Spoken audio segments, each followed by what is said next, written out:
Alright guys, in today's video we're going to be doing something a little bit different, and I'm going to be interested to see how you guys respond to this, but a new write-up has come out, a new feature on Kotaku. It was written by Jason Schreier, and it talks about Naughty Dog and the crunch that is apparently going on with The Last of Us Part 2, and it talks about the crunch that is seemingly always going on when it comes to Naughty Dog, and I really just had to take some time here to go over this and read some of it with you. I can't read the whole thing, it's way too long. I will have it linked down below so you can read the entire thing for yourself, but I'm going to try to brush over some of the more important parts or just some of the stuff that I think is definitely worth talking about here.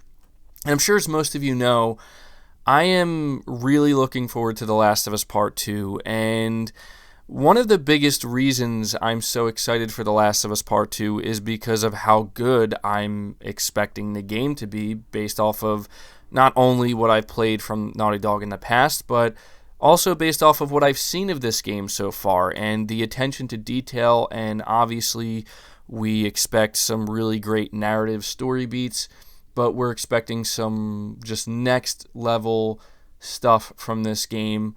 And it's interesting because it's almost a situation where what I consider to be the greatest strength of Naughty Dog and what they're doing with their games, it seems that some people believe it's actually its greatest weakness, in the sense that what's the cost? What is the human cost here? And so I definitely have some opinions on this, and I just want to let everybody know it's just my opinion. You certainly don't have to agree with it. In fact, I'm open to hearing what other people have to say, but let's go over this here. All right. It says, the title reads, "As Naughty Dog crunches on The Last of Us 2, developers wonder how much longer this approach can last." So it says, one Friday night last month, some artists at the video game studio Naughty Dog were working on their latest game when they heard a crash. A large metal pipe had fallen above them and landed right next to their desks. If it had dropped a few feet closer, the consequences might have been dire. It was late, past 9 p.m., and the construction workers above had perhaps recklessly assumed that nobody was there, but at Naughty Dog, people were always there. The owners of the building reacted quickly, firing that construction team, hiring a new one, and installing new safety measures to ensure that an accident like that wouldn't happen again. To some Naughty Dog employees, however, it was emblematic of an unhealthy culture, the type of environment where a late-night construction accident might take place while people were still at the office. The Last of Us Part 2, the studio's new PlayStation 4 game about people trying to survive in a post-apocalyptic United States, will be out on May 29th. Today, as many of the developers at Naughty Dog put in nights and weekends at the office to finish the game, some continue to ask themselves a question that has haunted the studio for years. Is it worth it? As one Naughty Dog developer recently told me, this game is really good, but at a huge cost to the people. Even in an industry where overtime is ubiquitous, where it's near impossible to find a game that isn't the result of weeks or months of crunch, Naughty Dog stands out. Its games, including the Uncharted Adventure series and 2013's groundbreaking The Last of Us, are widely considered among the best of the best, with ultra-realistic graphical fidelity and the type of meticulous detail you wouldn't see in other games. Shooting a sack of grain in Uncharted 4 would cause the sack to deflate as barley poured out of it. Shining a flashlight at Ellie's face in The Last of Us led her to blink and turn away.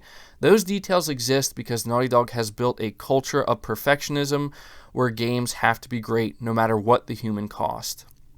So, as you can see here with the opening paragraphs, it's trying to paint a certain picture, and it's trying to paint, in my opinion, what is a pretty dire picture, basically making it sound like people are literally being sacrificed for this game. And so we're going to continue on here. It says, many who have worked at Naughty Dog over the years describe it as a duality, as a place that can be simultaneously the best and worst workplace in the world. Working at Naughty Dog means designing beloved, critically acclaimed games alongside artists and engineers who are considered some of the greatest in their fields. But for many of those same people, it also means working upwards of 12-hour days and even weekends when the studio is in crunch mode, sacrificing their health, relationships, and personal lives at the altar of a game. They try to take care of you, providing food, encouragement to go take breaks, said one former developer, but for the most part, the implication is get the job done at all costs. So, continuing on here, we may end up reading more of this than I expected, but I think it's important because we need the context here. It says, one major consequence of this culture has been attrition. Of the 20 non-lead designers in the credits of 2016's Uncharted 4, a whopping 70%, are no longer at the studio, which has had wide-ranging effects on the development of The Last of Us 2 and led to questions about the continued viability of the Naughty Dog approach. Some Naughty Dog veterans tolerate or even enjoy the crunch, while a handful have even found ways to work normal hours, but those speaking to Kotaku say they see it as an untenable atmosphere. This can be something that's continuing this can't be something that is continuing over and over for each game because it is unsustainable, said one developer on The Last of Us Part 2. At a certain point, you realize, I can't keep doing this. I'm getting older. I can't stay and work all night. This account of Naughty Dog's culture is based on interviews with 13 current and former developers, all of whom spoke anonymously because they were not given permission to speak to press, as well as the reporting I did on my 2017 book, Blood, Sweat, and Pixels, which detailed the turbulent production of Uncharted 4. As is often the case, we could not share many of those developers' personal stories of sacrifice without risking their identities, and as usual, we erred on the side of caution in order to keep sources protected. A representative for Sony and Naughty Dog turned down interview requests with studio management and declined to provide comment. Crunch culture at Naughty Dog isn't a secret. The studio is open about this mentality in interviews with new hires. See, let's pay attention to that right there. The studio is open about this mentality in interviews with new hires, and its managers deliberately seek out perfectionists in art, design, engineering, and all other disciplines that make games happen. The type of people Naughty Dog wants to hire are the type of people who will willingly stay late at the office in order to make their games better, the type of people who would take the time to make sacks of grain deflate when you shoot them. At Naughty Dog, nobody asks the developers to crunch. Nobody has to. They will be there anyway. Alright, now I know that was a lot of reading, and we might do some more. I have no idea how long this video is going to turn out to be, but listen, as you go further on in this write-up, out of these 13 developers, which is a very, very small amount of the developers here, they're trying to, or at least Jason Schreier is trying to make it seem as though what Naughty Dog is doing here needs to stop because it's ruining people's lives.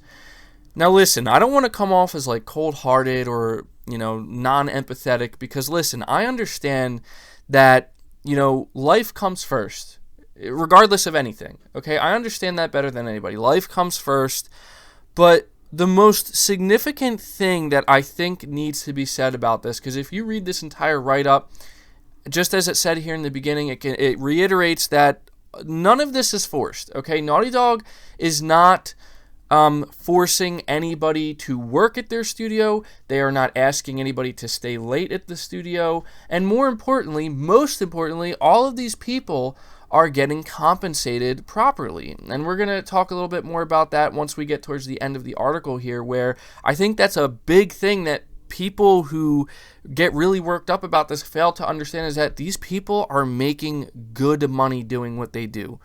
But here's my biggest argument with this entire thing, with crunch in general. Not just crunch in general, maybe that's too broad, but specifically talking about The Last of Us Part 2 and the culture that Naughty Dog has at their studio, which I will let you know, you will find that when you think of the biggest and best games, you think about CD Projekt Red, you think they're not crunching over there, you think that they don't have like this same or very similar philosophy in their approach to game development and creation. You think that Rockstar Games doesn't have this same. You'll find that a lot of the times, the people like Jason Schreier and others out there who are bringing this up, this crunch and how it's bad and it's super unhealthy and it's not good for people, and it's not sustainable. All of the greatest games you've played have been the result of blood, sweat, and tears. Period. And you know what? This doesn't just apply to video games. This applies to literally anything else in life. And my biggest argument with this is that, first of all, as I said, it's a choice. Everybody here has a choice. And one of the things that this, article tries to highlight is how many people over the past 10 years, including Bruce Straley, who worked on The Last of Us and Uncharted 4, he left, as well as many others. And when Bruce was asked about why he left, it was clear that it was because he was burnt out. And, it says here, I'll read it. It says, during our interview, Straley told me that he was hoping to mitigate crunch for the next game, because he was talking about how much crunch they needed to endure and have during the course of Uncharted 4, because there was actually a lot of development problems with that game halfway through. He said, I would never want to do Uncharted 4 again, he said, because now we lived through that. The energy of the team now, when you walk around, is so great. You see smiles, people are excited about what they're working on. 2 months later, Straley was gone. He left Naughty Dog for a sabbatical that morphed into a permanent departure, leaving a void that was difficult to fill. Straley was well respected at the studio and was recognized as an intense but fair leader who had his hands on almost every aspect of the game. When I asked him on Kotaku Split Screen podcast in 2018 about his departure, it was clear that he had felt burnt out. It was really hard to imagine getting back into the job and feeling as energized as I was back on The Last of Us or Uncharted 2, he said. And so I just felt that there was a shift in me. Something else was building up in me that was like, all right, let's see what else is out there. So, listen, I'm highlighting this because Bruce Straley, listen, you know what this sounds like to me? This sounds like a sports athlete, right? Like a top-tier sports athlete, one of the best in the world, who is past their prime, where in order to maintain that level of greatness, to be a champion in anything, it requires a lot. And anybody who has ever been in that position understands this, that if you want to be the best, you have to be willing to make the sacrifices to be the best, or you're going to get knocked off the hill. And it reminds me of a sports star who's retiring, who's like, look, their passion for the game itself doesn't leave, but, they've done it for years and years, and they've achieved it, and they're ready to just take a break and let somebody else come in and pass the torch along. That's what this sounds like to me, and that's my biggest problem with this, is that, when I read articles like this, when I see people complaining about the culture within studios like not just Naughty Dog, but other great studios like Rockstar and CD Projekt Red, and how it's so toxic, it's so bad, and people are literally being sacrificed at the altar of a game, please stop with the drama, okay? This is how life is, and anybody who's lived life long enough should know this.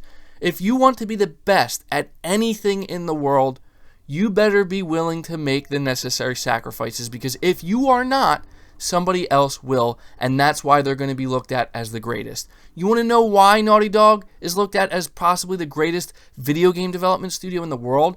Why they're considered world-class? Why their video games are held up as the best in the world? This is why. Because of the dedication and the passion and the literal blood, sweat, and tears that people put into it. Now, am I advocating that people should be willing to not eat, to not sleep, to not have lives to make this happen? No. But here's the thing. You will find that people who are truly passionate about things in life, yeah, you're going to get stressed. You're going to get stressed to the max. Is it healthy per se? Well, you know what? That's for each individual to decide. And that's where I have to point out that nobody is forcing anybody to work at Naughty Dog. In fact, it's made clear in this article, and I'm glad, because I'm glad that at the very least, they're not trying to make it seem like it's not, I'm glad they're not trying to make it seem like Naughty Dog is forcing people, or that they're not making it very clear the type of individuals they're looking to work at this studio. Listen, I'm not a game developer, but if I were to apply to Naughty Dog, I would be well aware of what the expectation would be of me. You're talking about working for the best of the best, and if you can't hang, well, find a different studio to work for. Find a different environment, because in this environment, they strive to be the best of the best, and sometimes that does require some sacrifice to be made. And it might not feel great in the moment, but it's for something that they believe in. And what they believe in is that they're creating something special, something unique, something that will stand the test of time, something that, you know what, you put it in now, but you're going to get it back later on. And so this is where I want to read this other part here where it says that towards the end of this article, it says that some of the developers at Naughty Dog are just fine with the studio's culture, which is why it exists in the first place. They are paid well, treated fairly, and given extensive time off at the end of production. Salaried workers aren't paid for overtime, but they can get decent bonuses after each game ships. As is typical in California, contractors and those working for hourly pay at Naughty Dog are paid time and a half after 8 hours and double time after 12. But many are on limited contracts and they aren't eligible for bonuses or other perks. For contractors, the carrot of full-time employment was an incentive to put in overtime hours. And I don't see anything wrong with that. The harder you work, the more you prove yourself. Hey, you've shown that you are exactly the type of person that can hang, that we want here in our studio to work towards being the best of the best. And you got to work for that. I don't understand the problem here. Says here that there's this unspoken agreement, said one Naughty Dog staffer. A lot of people are very proud that they're making the game of the year, the top quality game, the most amazing art. While that's true, I don't know if they're calculating the sacrifices. Said another Naughty Dog developer said that they've never seen success any other way, so they don't believe there's another way of achieving it. And my question is this: is there another way of achieving it? Because as I said, if you're not willing to make the sacrifices necessary to be the best in the best in any area of life, in any field, in anything, there will be somebody who will make those sacrifices and they will knock you off the hill. And before you know it, you're not the best of the best. Somebody else is. That's called competition. And it goes on to say here that Naughty Dog's management actively seeks out workaholics. As President Evan Wells told me in October of 2016, we crunch on all of our games for sure, he said then. We never change our 40-hour expectation or our core hours, which are 10:30 a.m. to 6:30 p.m. People put in a lot more hours, but it's based on their own fuel, how much they have in their tank. People just naturally do it, Wells said, because we hire a particular type of person who's motivated and passionate and wants to leave their mark on the industry. That's why they've come to Naughty Dog. And so this article ends by asking, but how long will they stay? And this is where, again, I have to, and this is where I'm going to try to end it because I don't want this video to end up being like a half hour long, but this is where I relate it to being like a top tier sports team, okay? If somebody in that sports team, one individual is like, I don't know that I can do this or want to do this because it doesn't seem healthy. Like, I want to have a normal life. I don't want to worry about being the best of the best in football or basketball or whatever else. You know, is the entire team expected to just completely change how they operate because of this one person? Or is it this one person or these two people can't hang? They're not willing to want to try to be the best. They're not willing to make the sacrifices. Maybe they should go find some other team to play for, or maybe not play at a professional level, not try to be the best of the best, not try to be the best in the world. That's what people sign up for. I mean, this is competition. This is just how the world works. I do not understand why this is a non-problem in my opinion. Listen, my only advice to, and again, I'm not trying to be completely non-empathetic here. Like, if it's that bad, then I like to believe a balance can be achieved. But I honestly believe that, like, if you're one of these 13 people these 13 people, I don't think all of them are against it, but if you're somebody who's working at a place like Naughty Dog and you're completely miserable, like, one thing I read in this article, I don't have it up in front of me, but there was a quote where apparently at some point, like, some developers, or at least I can't imagine it was very many, were actually hoping that one of their games would fail, so it would be an indication to Naughty Dog that this way doesn't work all the time. But they have yet to fail, because something tells me that when you actually put the blood, sweat, and tears in behind something you're doing, and you're truly passionate about it, you're always going to get a good result, because that's what passion leads to. Okay, that's what, like, dedication leads to. That I just don't get it, man. Like, I was just a little bit annoyed by this, because I don't understand what the solution here is. Is it Naughty Dog should just change their entire work environment, and anybody who's passionate and wants to stay to make sure Ellie's hair is perfect and that the animations are perfect and that all these little details are added in, that it should be a mandate that they're not allowed to do that now. Listen, something else I read in this article is that there was somebody basically saying that because it's not mandated, Naughty Dog isn't telling anybody to stay, till midnight or to work an extra 6 hours, but people end up doing it anyway because if they don't, they're going to be letting somebody else down, and somebody else is going to be upset with them, or they're going to be looked at as the only one who's not able to hang and able to put in that time. I'm sorry, but maybe you shouldn't be working at Naughty Dog then, because if there's 50 people who are doing it because they really want to achieve something amazing and they're willing to make those sacrifices, and maybe you're the only one that's not. I'm not saying that you should be forced to do anything, but maybe you need to reevaluate why you're working at Naughty Dog. Maybe you need to go, find another studio where it's a little bit more lenient. Again, you want to be the best, you got to be able to hang with it. You got to be able to put it in. And if you can't, move on. That's what Bruce did. That's the thing. Bruce retired from that. He's look, I did it for Uncharted 2, I did it for The Last of Us, I did it for Uncharted 4 and all these games, and he felt like he couldn't do it anymore, so he walked away. And Naughty Dog, rather than completely shifting just to keep somebody there who maybe is done with what, this type of work, no, that's, what I mean? Again, it reminds me of sports players. When you can't do it anymore, it's time to retire. Maybe it's time to retire and go find something else or just slow it down, okay? But in order to be the best, I don't want to see Naughty Dog be reduced to a low-tier studio where, because they're so afraid of people putting in extra time or really working hard, the quality is going to suffer. No, I'm not saying be inhumane about it. As they put it here, they encourage people. They take care of them. They make sure people are taking their breaks. They make sure people are well fed. They make sure that people are healthy in general and have a good environment to work in. But if the only problem really is just some individuals who are I don't want to do this sucks, why are you working at Naughty Dog?